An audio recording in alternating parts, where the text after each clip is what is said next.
In this video, we will cover the basics of how to create a loan amortization schedule. In building our loan amortization schedule, we will need a few inputs. Our first input that we'll need is going to be our principal. And our principal is just going to be our borrowed amount. We will also need the term of the loan, or how long we will have to pay back this loan. We will need the interest rate, or the APR. And we will need a loan frequency, or how often we will make payments. And so in order to make this a little bit more readable, I'm going to hold down Control and the up arrow and go to cell A5, and then I will hit Alt, H, O, and then I'll hit I to auto fit that column width to the cell that I'm in.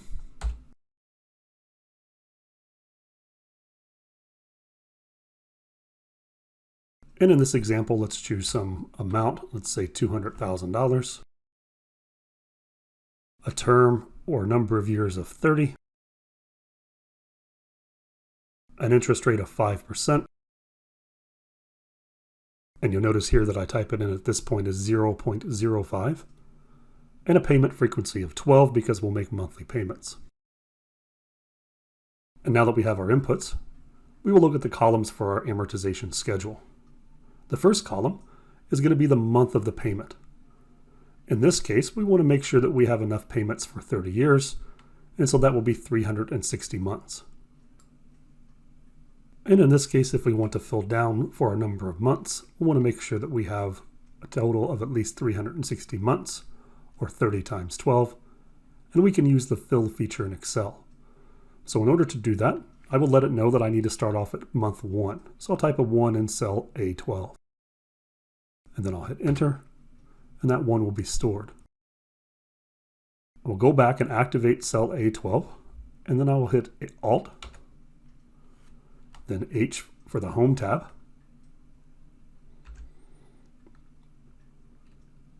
And then I can hit FI for fill. Then I'm going to create a series, so I'll hit S. And you'll see that there are letters that are underlined in this option box. And so if I hold down Alt and C, it will adjust it to columns.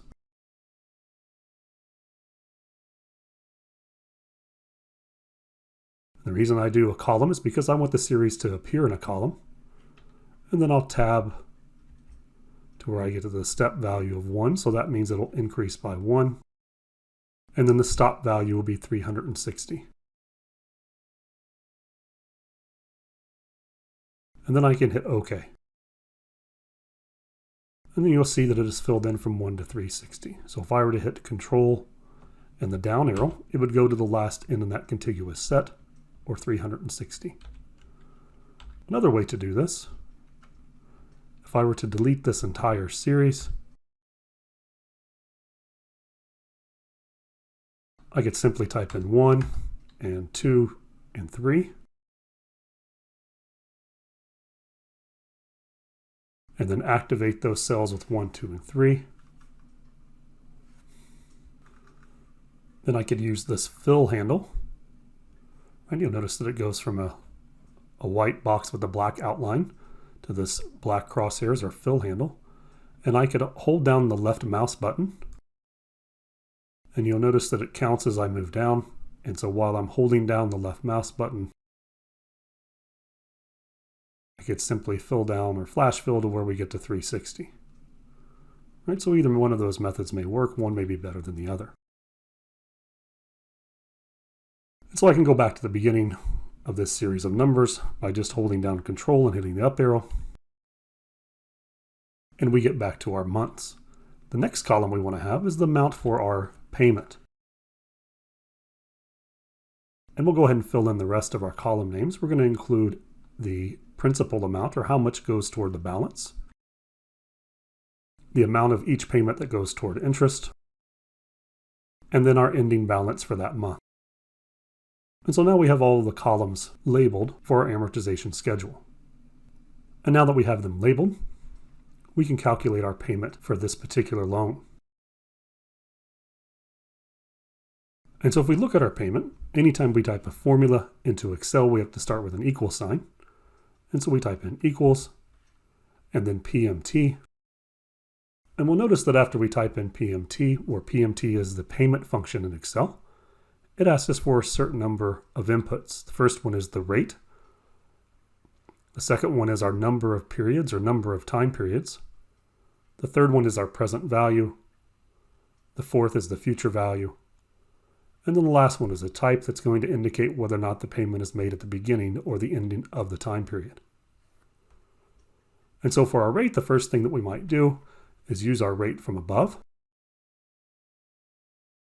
right, of 5%. But we need to make sure that we have that rate on a monthly basis because we're going to make payments on a monthly basis. So we're going to divide that by our payment frequency. And you'll notice that after I type in a comma, it will move on to the next variable. And in this case, we're looking at the number of time periods. And so we need to make sure that we use our term and our payment frequency.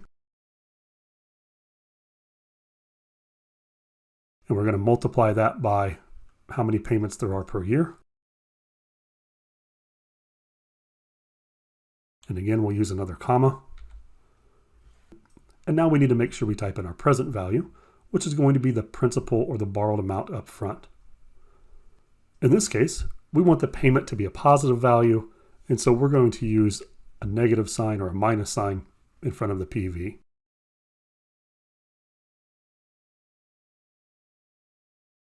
And you'll notice that our PV and FV are in brackets, which means they're optional, so we don't have to put them. And so now we have our payment formula. And we'll see that the payment for a $200,000 mortgage for 30 years that makes monthly payments with an annual rate of 5% is $1,073.64. And so now what we would like to do in Excel, rather than going in and typing that formula again and again 360 times, we'd like to just fill that value down. So I'm going to grab this fill handle again, and I'm going to drag it down, and we'll see what happens when I do that. You'll see that some errors come up. And the reason those errors come up is because as we move this formula down, it is changing where it is referencing those values. So if we look here, we have B7 divided by B8. And as we move this down, right, I can hit F2. That allows me to edit in the cell. So I have F2, and we can just see this formula. Hit escape to get out of it. And as I go to F2 here, we'll see that our rate, it is using our payment frequency, and that's not what we want, right? So there's a way around this. And what we'll do is we will delete these values. So there I just held down Control, Shift, and down, and then we'll hit delete. And so what we can do, again, I can edit this formula by hitting F2. What we can do is go back and we can use cell anchoring. And so in this case, what I'm going to do is have the cursor touching that B7, and I'm going to hit F4. And F4, if I hit it again, will allow me to cycle through each one of these different options. And what that $ in front of the B says is that it wants to hold that column constant. And the $ in front of the 7 means to always look in row 7. So in this case, our payment formula is always going to look in cell B7. Well, we want that to be the case for the whole table, where it's always going to refer for our payment to those 4 original cells. So I'm just going to arrow over to this portion, hit F4 again, over to our number of time periods, F4, F4, and F4. And what I can do now is just hit enter, and we see that same payment of $1,073.64. From here, now I could use this fill handle, and if I double left click, it will fill it all the way down. And what you see is that formula does not change. No matter what cell we're in, that formula does not change.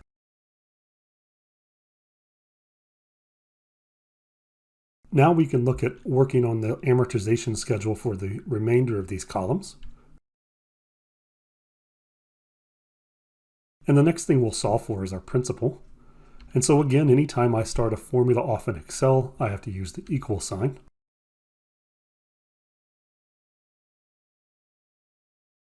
And Excel has another function that we can use to calculate our principal.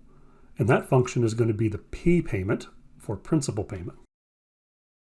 And we'll see that that function is going to return the payment on the principal for a given investment based on a periodic constant payments and a constant interest rate.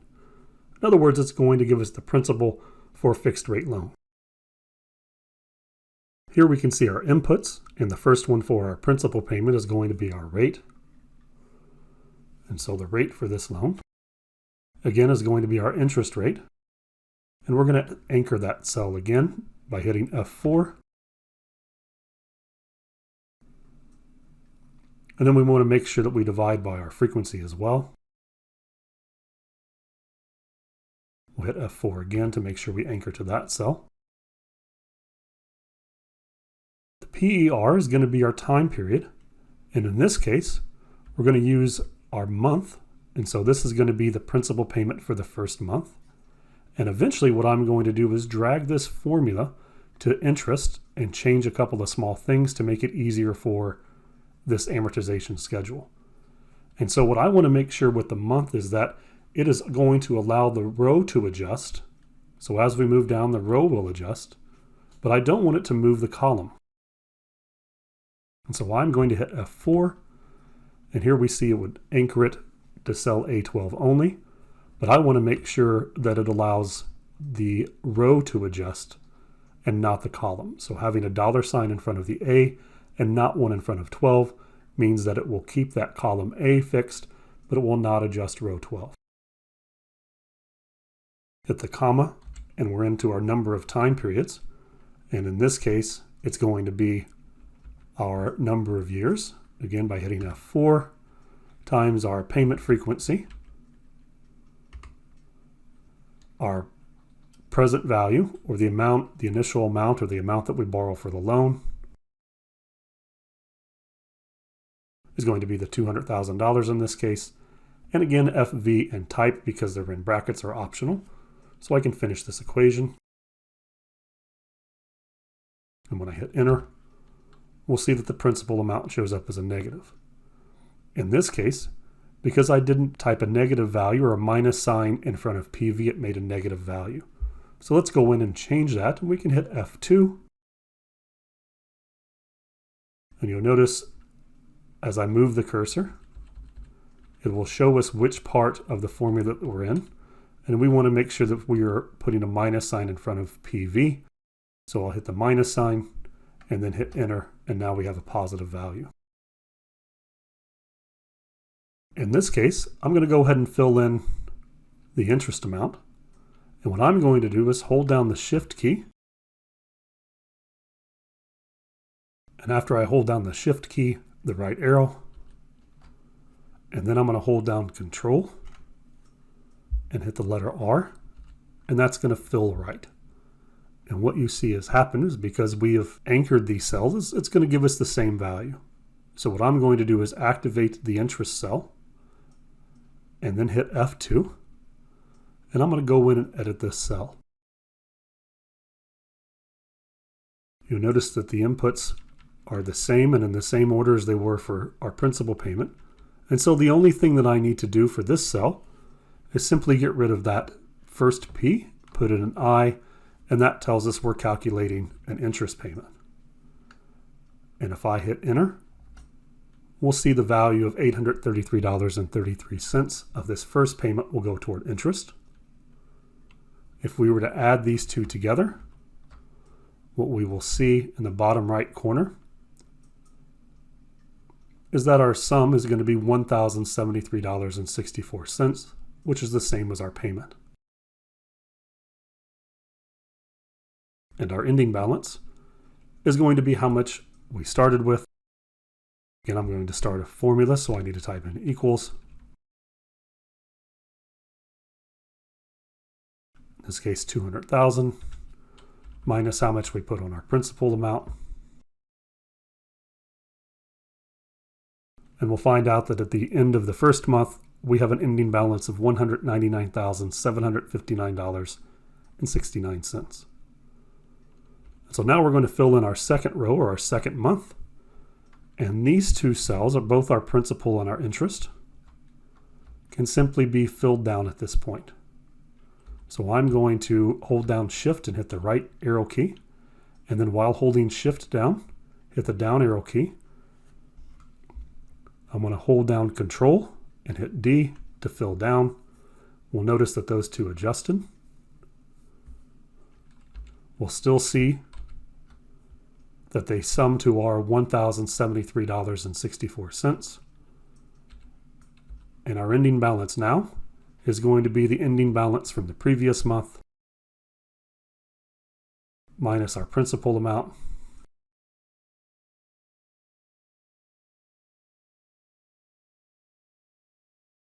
And at the end of the second month, we still owe $199,518.38. Now that we have this second month in, I can simply hold down Shift,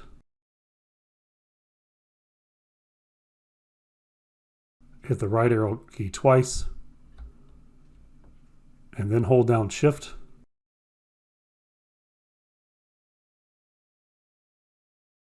and hit the down arrow key. I'll go all the way to the end of 360, and then I can hold down Control and hit D to fill down. And we'll see that our amortization schedule fills in. If I want to auto fit this column to the cell that I'm in, I can hit Alt, and then H for the Home tab, and then O for Format, and then I for Auto Fit.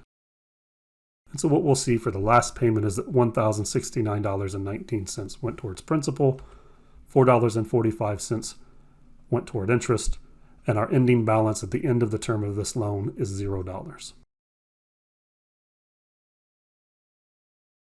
And now maybe there are last few things that I want to do to clean up this amortization schedule. And if we go back up to the top, again, I'll hit Control and the left arrow while holding down Control, the up arrow. We'll notice that the payment function in Excel automatically puts this format into currency. And so in order to be consistent with that, I'm going to format cell B5 as currency as well. And in order to do that, I'm going to hit Alt, and then H to be on the Home tab, and then N and C to get to currency, and I can hit Enter, and it will format that as currency. For our interest rate, we probably want to format that to a percent. So I can hold down Alt, H for the Home tab, and then hit P for percent.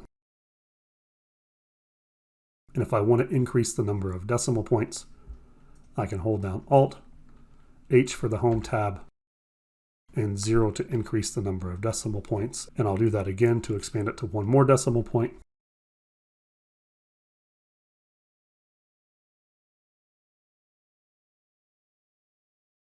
And now we have an amortization schedule that's complete. And the power for Excel is that we can adjust, let's say if you wanted to borrow $250,000. If I were to type in $250,000 and then hit Enter, you'll see that that entire amortization schedule changes.